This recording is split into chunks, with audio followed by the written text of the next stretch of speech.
Welcome, today I am with BeBird Smart Visual Ear Cleaning Rod and I will show you how you can exchange these ear spoons. So if you are looking for additional spoons, in my case I'm using this model. There's the B2 Pro. So we'll find it in this additional case. So when you open, as you can see, you can find the 10 different spoons. So if you want to remove this one that is currently attached to your device, you have to grab this kind of the item, then hold it like that in this place and just simply pull.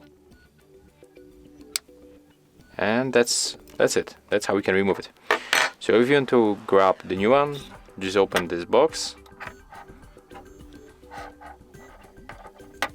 I would like to attach this one. So grab it like that and you have to just apply it right here. So we have to press, or maybe not. Wait a minute. Let's try to put it another time. Okay. Right now it's inside. So basically you have to just put it inside. Just press on it and it will be jumps. So yeah, that's how we can replace the ear spoons in BeBird ear cleaning rod. If you find this video helpful, remember to leave a like, comment and subscribe.